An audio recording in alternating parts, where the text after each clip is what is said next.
ایک تو ان کا یہی ہے کہ 10 محرم کو وہ ماتم کرتے ہیں، ماتم کرتے ہیں۔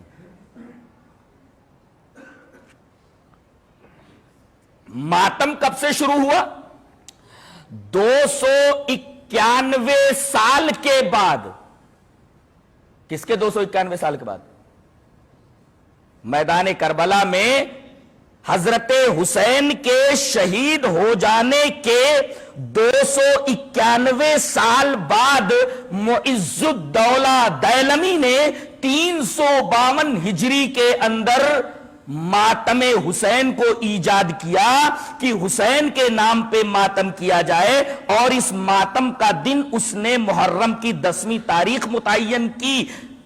ظاہر ہے کہ کربلا کے واقعے کے 291 سال کے بعد سن 352 ہجری کے اندر معز الدولہ دیلمی جب ماتم حسین کو ایجاد کرتا ہے، اس کا مطلب یہ ہوا کہ اس سے پہلے یہ چیز نہیں تھی اور اس کو یہ دین شمار کرتے ہیں۔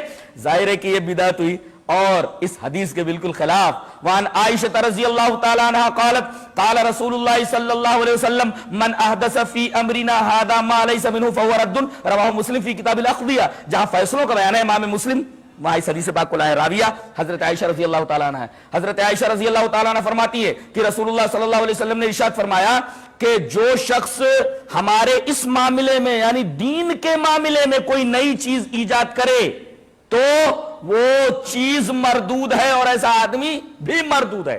یہ روایت امام مسلم کتاب الاقضیہ میں ہے۔ جہاں تک عمل کا مطلب ہے، عمل کے بارے میں دیکھیے، وعن عائشہ رضی اللہ تعالی عنہ ان رسول اللہ صلی اللہ علیہ وسلم قال من عمل عملا ليس عليه امرنا فهو رد، رواہ مسلم فی کتاب الاقضیہ۔ حضرت امام مسلم اس حدیث پاک کو ایسے کتاب الاقضیہ میں لائے۔ حضرت عائشہ فرماتی ہے کہ رسول اللہ صلی اللہ علیہ وسلم نے ارشاد فرمایا کہ جو آدمی ایسا عمل کرے جس کے اوپر ہماری مہر نہیں ہے تو وہ عمل مردود ہے۔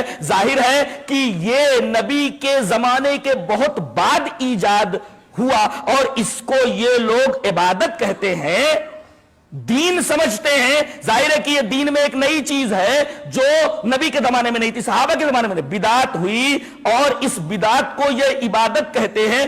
یہاں تک کہ 10ویں محرم کے ماتم کو تمام عبادتوں سے افضل سمجھا جاتا ہے۔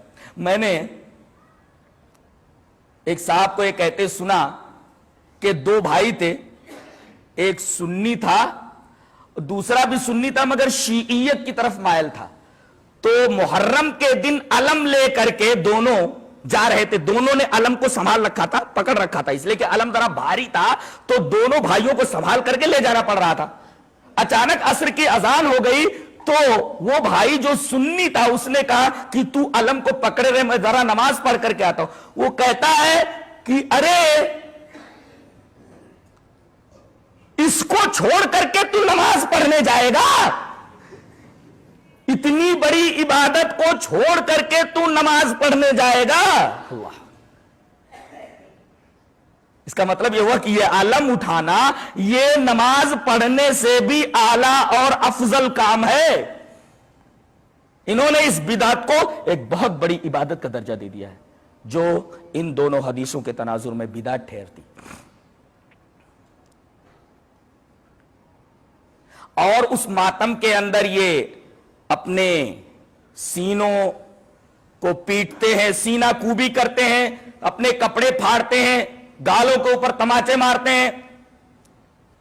یہ تمام حرکتیں جائز ہیں؟ آئیے یہ حدیث دیکھتے ہیں۔